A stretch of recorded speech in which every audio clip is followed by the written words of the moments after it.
Assalamualaikum warahmatullahi wabarakatuh.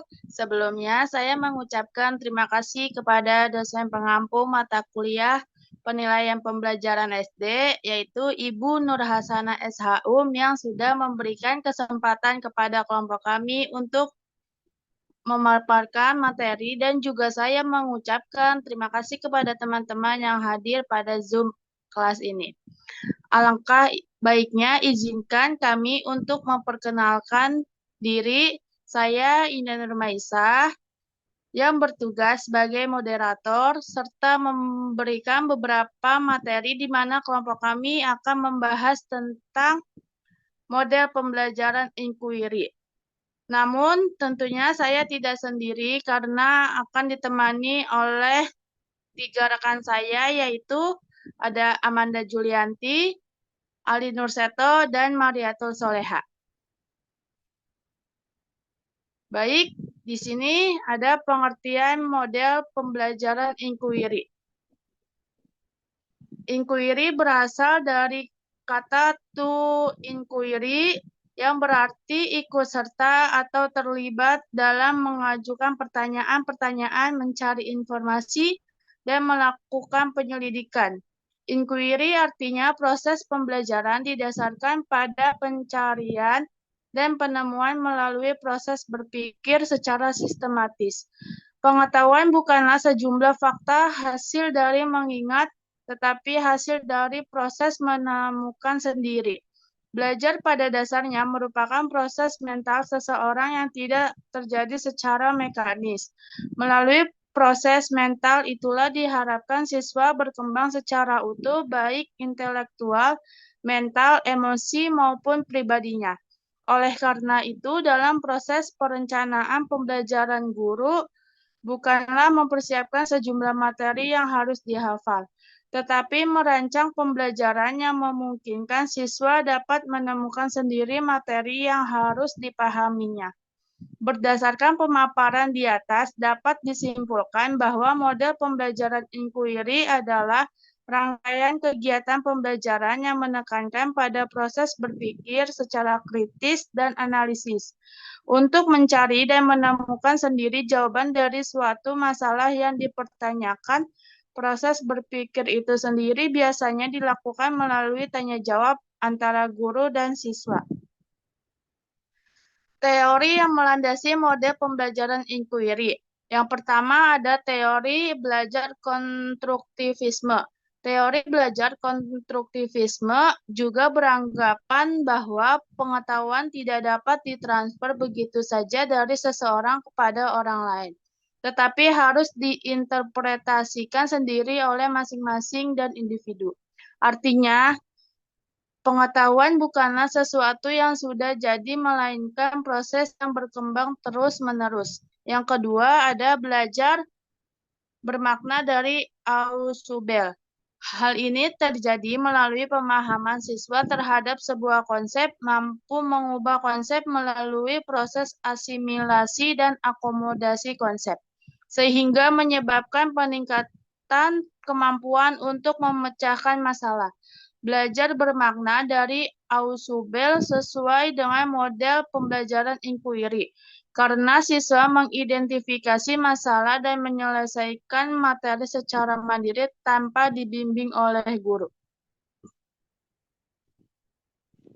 Baik, slide selanjutnya akan dibacakan oleh Ali Nurseto. Saya persilakan. Baik, terima kasih kepada moderator. Sini saya akan menjelaskan tentang belajar bermakna dari Brunner. Brunner menganggap bahwa belajar penemuan sesuai dengan pencarian secara aktif oleh manusia. Menurut Brunner, siswa disarankan berusaha sendiri untuk memecahkan masalah yang berinteraksi dengan lingkungan, agar mereka memperoleh pengalaman, melakukan eksperimen, dan menemukan konsep itu sendiri. Next. Kemudian ada langkah-langkah model pembelajaran empiri. Yang pertama, mengajukan pertanyaan atau permasalahan. Yang kedua, merumuskan hipotesis. Yang ketiga, mengumpulkan data. Yang keempat, analisis data. Yang kelima, membuat kesimpulan. Dan ada jenis-jenis model pembelajaran empiri. Yang pertama, inquiry terbimbing, guided inquiry. Yang kedua, inquiry bebas atau free inquiry. Yang ketiga, inquiry bebas yang dimodifikasi. Terima kasih, saya kembalikan ke moderator. Baik, slide selanjutnya akan dibacakan oleh Amanda Julianti.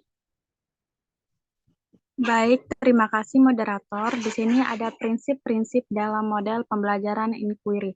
Yang pertama itu ada berorientasi pada pengembangan intelektual. Model pembelajaran inquiry ini, model pembelajarannya mengembangkan kemampuan berpikir. Dan yang kedua itu ada prinsip interaksi. Proses pembelajaran pada dasarnya adalah proses interaksi, baik interaksi antara siswa maupun interaksi siswa dengan guru. Dan yang ketiga itu ada prinsip bertanya. Guru sebagai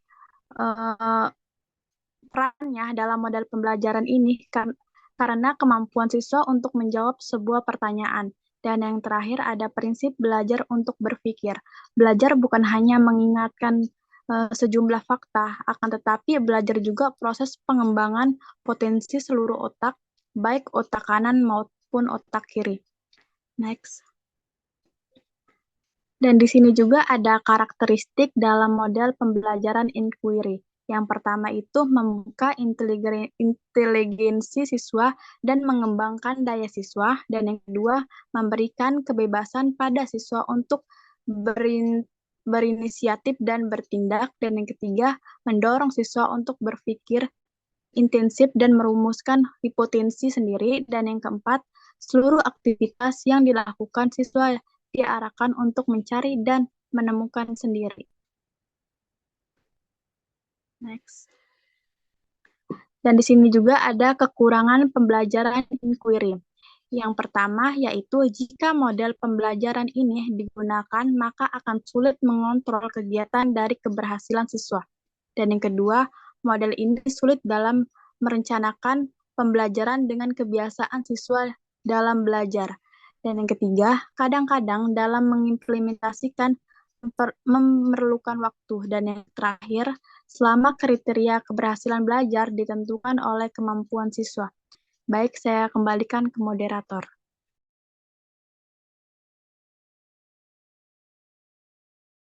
Baik, slide selanjutnya akan dibacakan oleh Mariatul Soleha. Saya persilahkan. Baik, terima kasih moderator. Di sini ada kelebihan model pembelajaran inquiry. Ada pembelajaran inquiry memberikan ruang kepada siswa untuk belajar. Ada pembelajaran inquiry, pembelajaran yang menekankan kepada perkembangan. Ada juga pembelajaran inquiry dapat melayani kebutuhan siswa yang memiliki kemampuan di atas rata-rata. Next.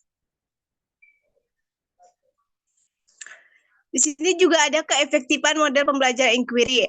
Ada guru mengharapkan siswa dapat menemukan sendiri jawaban dari suatu permasalahan. Jika bahan pembelajaran yang akan diajarkan tidak berbentuk fakta atau konsep yang sudah jadi, ada juga jika proses pembelajaran berangkat dari ingin tahu siswa terhadap sesuatu, dan ada juga jika akan mengajar pada sekelompok siswa yang rata-rata memiliki kemampuan berpikir. Terima kasih, kembali ke moderator. Baik, sebelum saya tutup presentasinya, saya akan membacakan kesimpulan tentang model pembelajaran inquiry. Penerapan asas ini dalam proses pembelajaran inquiry dimulai dari adanya kesadaran siswa akan masalah yang jelas yang ingin dipecahkan. Dengan demikian, siswa harus didorong untuk menemukan masalah. Jika masalah telah dipahami dengan batasan-batasan yang jelas, selanjutnya siswa dapat mengajukan hipotesis atau jawaban sementara sesuai dengan rumusan masalah yang diajukan. Hipotesis itulah yang akan menuntun siswa untuk melakukan observasi dalam rangka mengumpulkan data. Manakala data telah terkumpul, selanjutnya siswa dituntun untuk menguji hipotesis sebagai dasar dalam merumuskan kesimpulan. Asas menemukan seperti yang telah digambarkan di atas merupakan asas yang penting dalam strategi inquiry. Melalui proses berpikir yang sistematis seperti di atas, diharapkan siswa memiliki sikap ilmiah, rasional, dan logis yang kesemuaannya itu diperlukan sebagai dasar pembentukan kreativitas. Strategi pembelajaran inquiry menekankan pada masalah yang akan dipecahkan dengan mengajukan hipotesis sesuai dengan rumusan masalah yang diajukan. Strategi pembelajaran inquiry dan efektif bila guru mengharapkan siswa dapat menemukan sendiri jawaban dari suatu permasalahan yang ingin dipecahkan. Penguasaan materi pelajaran bukan sebagai tujuan utama pembelajaran, akan tetapi yang lebih dipentingkan dalam proses belajar. Sekian presentasi dari kelompok kami, kurang lebihnya mohon maaf. Wassalamualaikum warahmatullahi wabarakatuh.